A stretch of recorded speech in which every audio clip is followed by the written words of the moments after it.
Okay, coming back. So we have uh, Baron Sorrell. I hope I say his name right, from the University of Texas. 6'3", 256. I watched a couple series on him in college. So the first thing that kind of stands out is he plays like he's heavy-handed. He has great play strength. Good with hand placement. Really good with hand placement. Really like his moves at the top of the route. I think he's or the top of the rush. I think he's very violent at the top of the rush. I think he does a really good job of isolating joints, working joints, and then capturing the initial edge. Does he have the speed? I think he ran a 4.68, which is, I think that's pretty good. But does he have the speed to kind of turn the corner against the elite guys? You like that he plays well of a 2 and a 3-point. I think his kind of his initial pad projection, hip level out of either of those is excellent. So I think he can play with leverage in the run game. Again, 6'3", 265 is a good. He's not a huge guy, but he's a good sized guy. What are some of the things you might have to look at? Well, is your first step good enough to challenge the initial leverage of a good pass rusher in the National Football League? And obviously you're seeing a bunch of good guys at Texas and all the competition they play.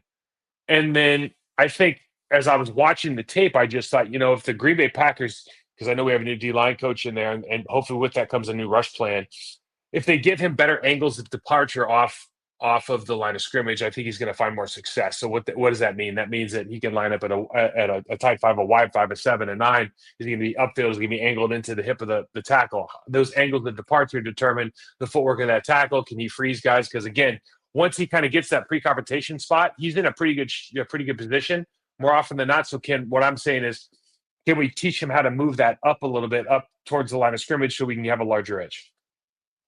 Then they go and pick Colin Oliver, 6'2", 240. Now, this guy was hurt a couple games last year, so I had to watch a couple different games that you actually find him on tape. Good young player, really good college player.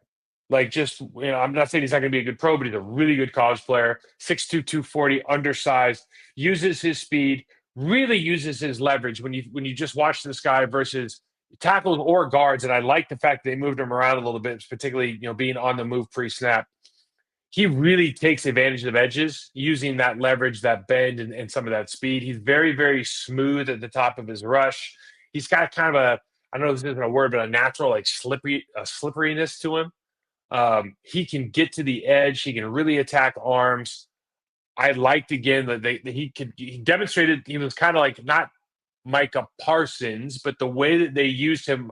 Remember the way they used Micah early on, and they would like start him at linebacker, and he'd walk up, he'd rush a guard, he'd catch you off guard. Is he part of the count or not? They used them a little bit that way at Oklahoma State, and I thought it was really effective. Listen, there's always a question when your size is under 250 pounds, particularly in the run game. Can you hold up? Right? So it's like, how do you account for this guy in the run game? That's always difficult. But we see a lot of good players in the league. Hassan Reddick, Nolan Smith. Like, you see these guys that are playing really, really high-level ball that aren't necessarily huge. So there are guys that can get after it in the run game. A lot of that is leverage, pad level, and aggression. This guy has it in spades. So I like those players. And I like the draft. I mean, you always like the draft. Listen, once you get to the 6th, 7th round guys, you're taking a flyer. You don't know who that is. Some of those guys are kind of in the same aisles as the free agents. Not that they're better or worse. So they have, it's just, when you get to the 6th or 7th round, a lot of time the agent will go like, I really don't want you to get drafted now because I want you to be able to pick where you go because you probably have a better chance to make the team. But if you just look at the TCU kid and his ability, what he can do kind of after the catch, that's interesting. Certainly, Debo started this. Debo Samuel is with the Commanders now, but you just start thinking about every team needs that utility player.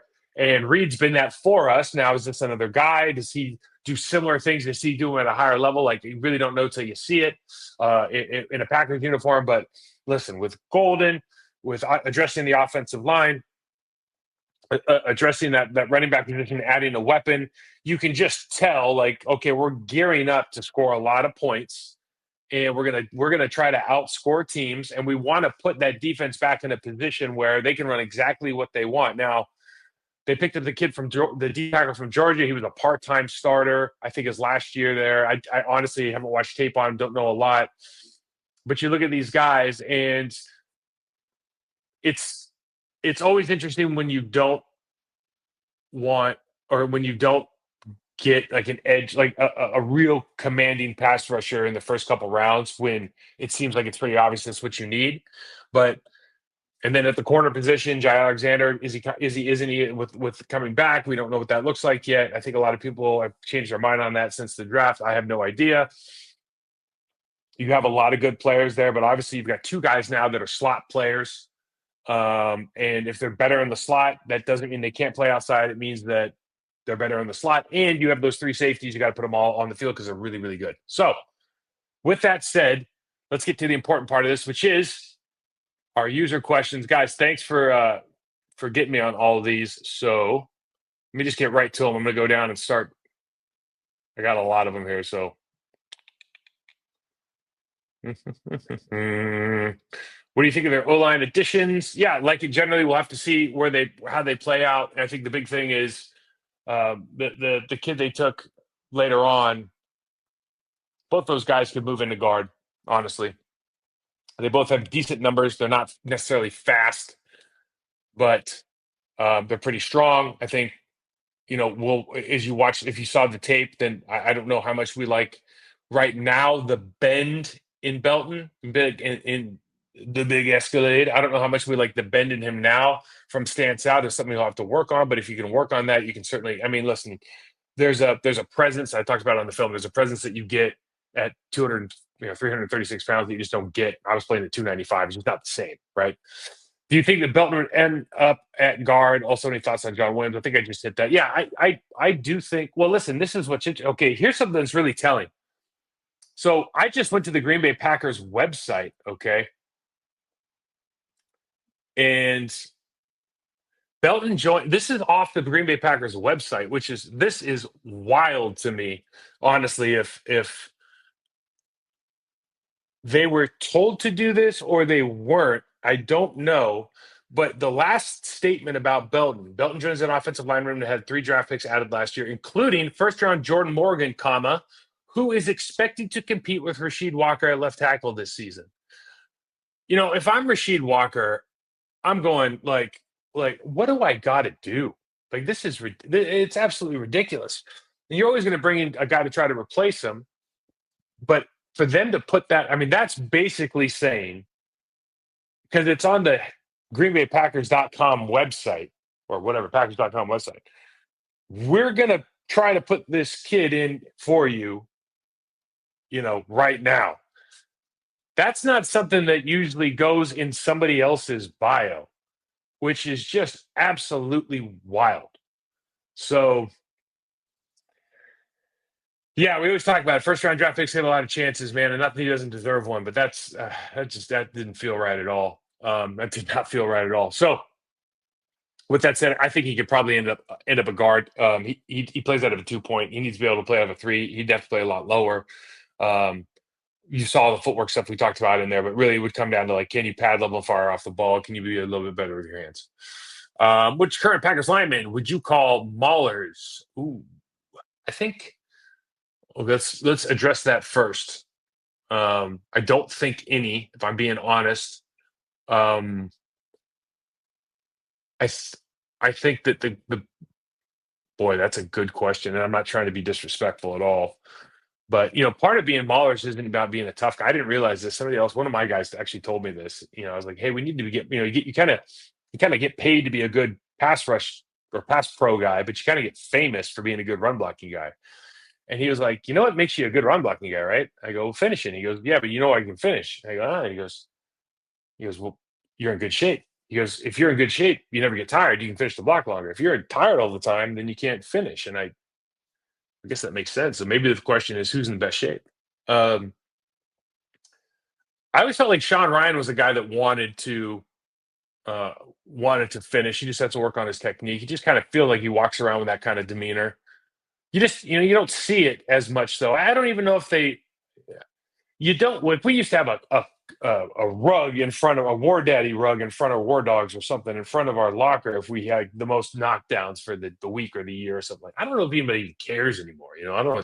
The game has changed a lot. So, but as far as maulers, there's not a Penei Sewell on our team, obviously, but I mean, those guys are like Jenkins is certainly capable of being that guy. I think Zach Tom would like to be that guy with the addition of the right guard, that puts him in a position to kind of get those, especially on those double blocks, to really get them downfield, like we see on some of those really good teams. So, um, yeah,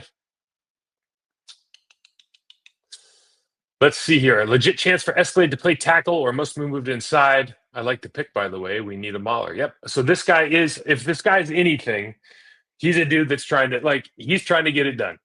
He went to some military school before this, before he went to NC State. Like this dude he's, like I know the type. He is trying to be a good player. He is trying to be a physical player. He really enjoys playing football, and I think we're going to really like it, right? I think there's a lot of stuff he needs to work on, but he really enjoys the finishing part, the physicality of the game. He takes a lot of pride in it. You can tell by the way he talks. You can tell by the way he plays. I'm excited about that. I think they need that. The second part of this question is also, do you think the Packers are transitioning to a heavier line to be run first? No, I don't. I don't think that at all, because they just picked up a first round wide receiver for the first time in 25 years. But you do have Josh Jacobs. You do want a better. I think what they're looking at is here's what I would look at. Given the scheme that we run, what is the benefit of having somebody 295 pounds playing if I can have a 336-pound guy there? Like I move better. Mike Flanagan moves better than Josh Myers. A bad example. Mike Flanagan moves better than any center that was 330. But in this offense, does that help? Like, does his movement skill, or does my ability to pull, does that help as much as just having a 335-pound guy at either position? And you kind of look at it that way now, right? Like, are they doing things like, how's their screen game? Do they get out the outside a lot? Do they like to run toss sweeps or crack tosses? Do they like to pull their guards? Do they like to pull their centers? Are the second level angles difficult? Do they always have an answer for, like, with an RPO, or does the center actually have to track down a play side linebacker? Like those things, they've kind of, like, LaFleur's an unbelievable play caller. Like he can kind of erase some of those problems where they used to just be like, yeah, we'll just let Flanagan take care of it. Like he can run. So, or Marco, or, any of the guys, right? Because we weren't as big a line. So I think you can deal with that a little bit differently. You think about like the old Broncos line where Terrell Davis had multiple 2,000-yard, seasons, where they have one dude that was 300 pounds. It's just a different game now. So a lot of questions here about Belton. Does he project inside at right or left guard? Probably left guard. What do you see? Okay, personnel adjustments on the O line this offseason change what overall offense can do in turn. Yeah, I think so. Does it change what the offense can do? I mean, I think you're better. Net, you're better. Like you got rid of Myers, you brought in Banks. Banks is better than Myers. We talked about this before. Net, you're better. Jenkins is better. Okay, so Banks isn't probably as good as Jenkins, but we just talked about this. Like, how big a difference is it? Versus, like, Jenkins is a lot better than Myers. So net, you're better, right? Now you bring in another guy. Jordan Morgan's going to be healthy, and again, like Jordan Morgan probably, if he watches, he feels like he probably get a lot of shit from me. He doesn't get any. I love that he's a weight room guy. He's a team guy. Everybody that I know at Arizona loved him.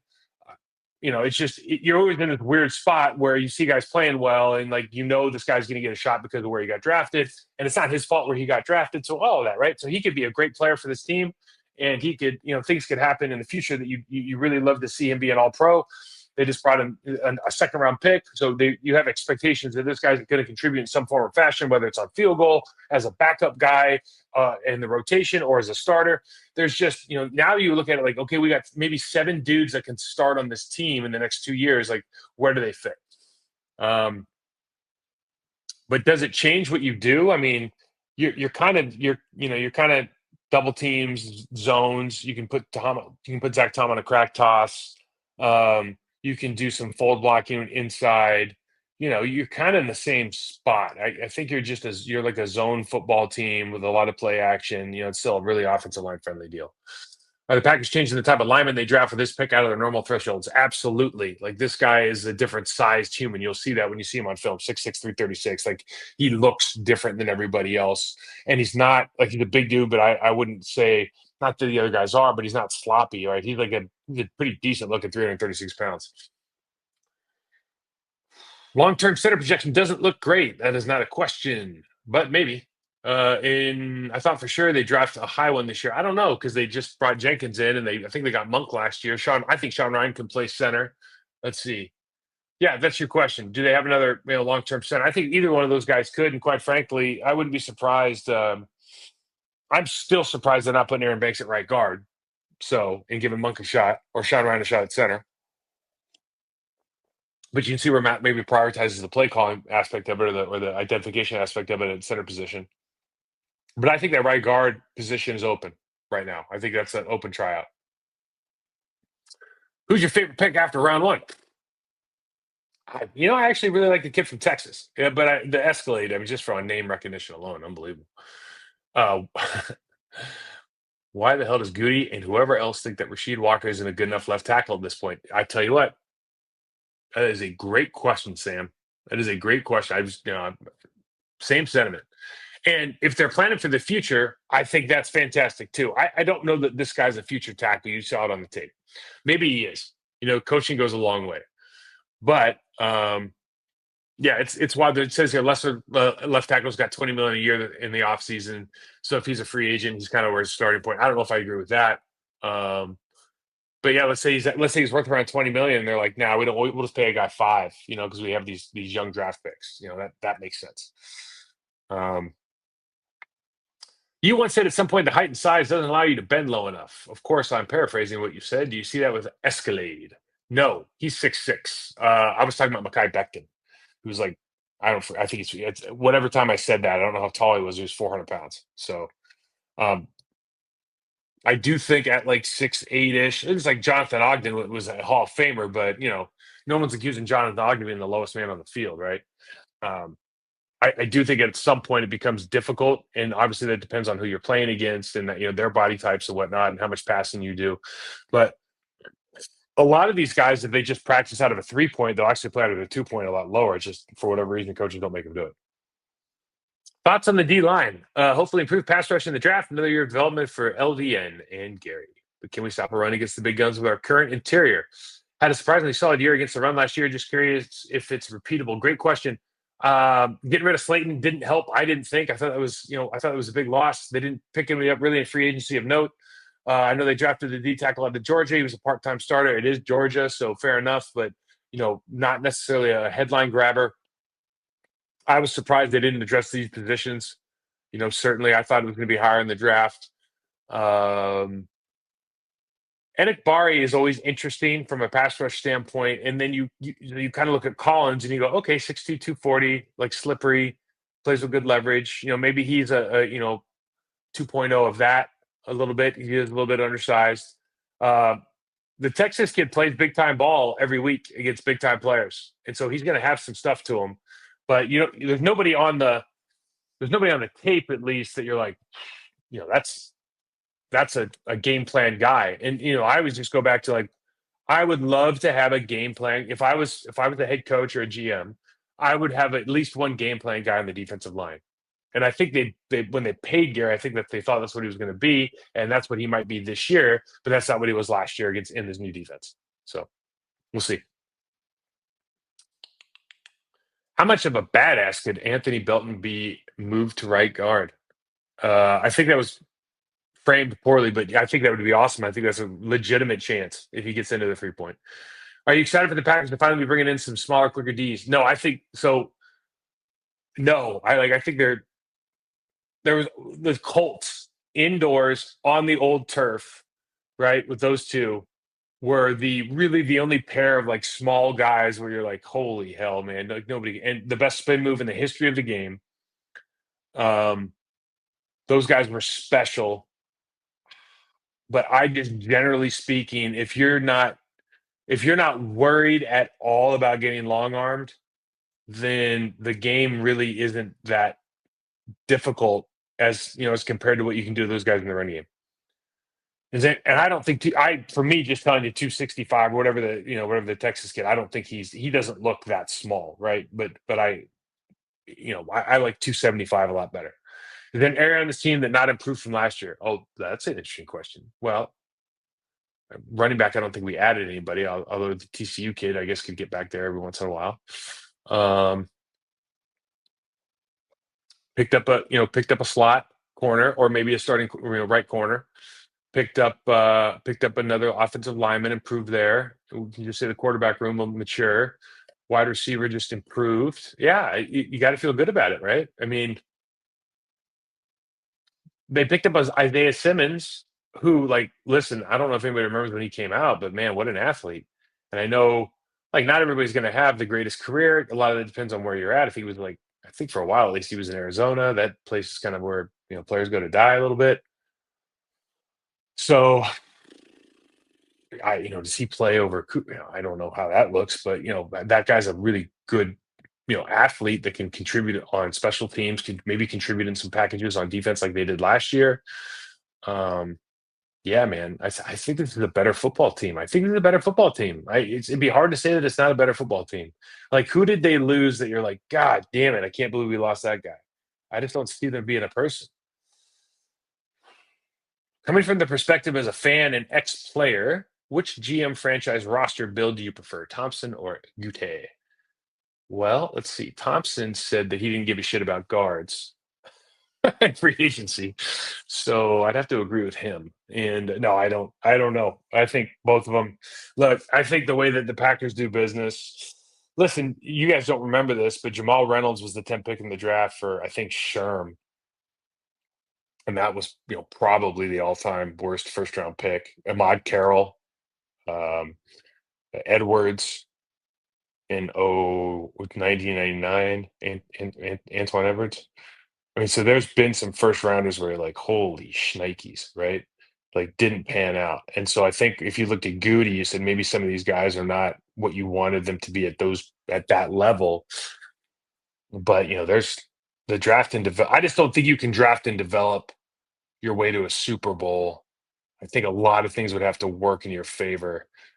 You know, um, I know that people can do it, but it seems, you got to get the quarterback, at the contract right, and blah blah blah. I think bringing in guys the last 2 years, like Goody has done, and spending money on them, like I just think that's the way the world works now in the National Football League. Maybe more so than when Ted was here. What's our best OL combination? I'm gonna stay until somebody proves me wrong. I'm gonna say Rasheed Walker. I guess Banks Jenkins are going to be left guard center, although I would argue that. Um, Zach Tom is obviously, he's probably our best guy at tackle, and then guard position. I think that's where it's going to get interesting. Is it Sean Ryan? Is it Jordan Morgan? Is it Escalade? Is there somebody else that we're not thinking about? Both those young guys who granted struggled a little bit in that playoff game. They showed enough. They showed me enough movement wise where they could play, at least get a chance to compete. So yeah, that right guard position could be up for grabs. I would be super interested to see this Escalade kid put his hand in the ground, just see what it looks like, right? And then just learn how to punch a little bit, because you can't teach 336 pounds, guys. Tom is great at right. I didn't finish the question. Yeah, I don't know. There's no right tackle, left tackle. Like, all the good. Like, here's what happened. Like, Michael Strahan started beating Runyon so bad that all the guys moved over to the left side. So a lot of the best pass rushers are on the left defensive end playing right tackle. So right tackle is just as important as left now, in my opinion.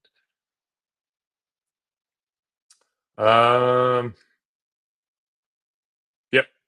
I think I know part of this one. Many college teams put their best OL at left tackle just because they played in college. Doesn't mean that's where they play in the NFL. What's the best advice you have for recently drafted Packers? What should they do between now and camp to make the transition better? Learn your playbook. Okay, this is a great question. Learn your playbook as much as you can.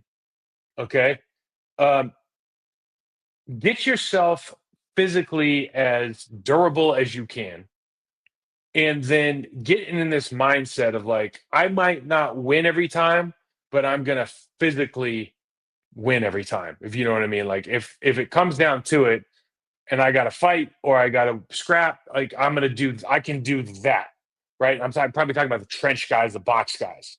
But learning your playbook, like, if you have confidence that, like, you know what to do and you can figure out all the rest of the stuff, like, be read and react, that's how guys go. And if guys can do that, I think we'll be in good shape. Great question. Is it easier or harder to project success in the pros for college OTs than it may be 10, 15 years ago? I think it'd be easier pro offenses, more college. Yeah, I think it's way easier now. I think the offenses are easier. They're not as complicated. There's so many options for the quarterback to get rid of the football. They're really, I mean, we played a really friendly offense. Like Packers offense back in the day with Brett was friendly, man. I mean, I'm not going to complain about it. I went to the Panthers. We were in like 5-man slide half the time. Like it's friendly, right? I'm not going to complain about that. Uh, but I think everybody says the same thing. Like these guys aren't as developed. Why? Well, there's all these reasons why. Why? Well, then okay. Like, well, how are we doing all? It's hard to measure success in eras because it's like, I mean, it's literally a different game. Like there used to be what was that play? Like you got it was like it wasn't you got mossed, it's like you got lit up or something. Like there was a whole highlight thing on NFL Live about how you got stuck. And like the 1994 like Madden walkout thing was like a bunch of dudes getting, there would all be excessive foul penalties now. Like the game's totally different. Like just being able to like get into a game and understand the physical violence and not even like surviving it, but thriving in it versus now is just, it doesn't mean that they're not better athletes and they don't have better nutrition and they don't have better training technique. Like it's not that's not what anybody's saying. Like old heads aren't ever saying that. It's like knowing full well that anybody can hit me in the side or the back of the head at any time and they're not going to like get fined and get kicked out of the game. In fact, they're going to just get high five and I'm going to look like a fool. Like there's a different level of commitment to that, right? And so, that's you had to deal with that and get better, and all the other stuff. So, the severity of it, I think, was a little different than it is now. Um, so yeah, I don't know that it's easier to project. I just think it's easier generally to I think in some ways it's easier to play now. His nickname is Supper Club. That's fantastic. What is the contract situation with Watson? If the Packers held him out for the season due to his ACL, I have no idea. That's a great year. If they choose it, does it count towards his years? I think the answer is yes. If he's on the team, Belton pick, you getting bigger. It says somebody said justice or somebody implied the middle pressure seems to bother Love more than usual last year. I don't know about that. Like, listen, like here's a newsflash, guys. When people are running at your face as a quarterback, you don't do as well, no matter who it is. If it happens more than it should, you're not going to look as good when it happens. Like those things are all is what it is stuff, But I the copycat league. The Packers have always looked at kind of athlete, athlete, athlete. I don't think these guys run sub fives. I know they don't. But they're not like 5'6", 5'7" guys. I don't think. Talking about the two offensive linemen. Strong. The big man moves pretty well for a big man. You're not looking at the tape and going like, well, that's a clod hopper. Like I know there's some athleticism comments out there. Like I see a bad stance, which leads to kind of poor initial footwork. I see some hands that could improve. I see a natural bend that's there but could be improved on. Like so, I don't see anything that's deterring me from thinking he's going to be he's going to get accomplish everything he wants to get accomplished. I just think that there's sometimes with some of this stuff, it's like what we just talked about, development at college and the style of the offense that they're running and the hours they have to not work with their coaching staff anymore. Like all that stuff matters, man. Like you don't have any idea how self-motivating you have to be to teach yourself how to tackle or block somebody by yourself because your coaches can't be around you but 10 hours a week or whatever it is. Like that shit's hard, man.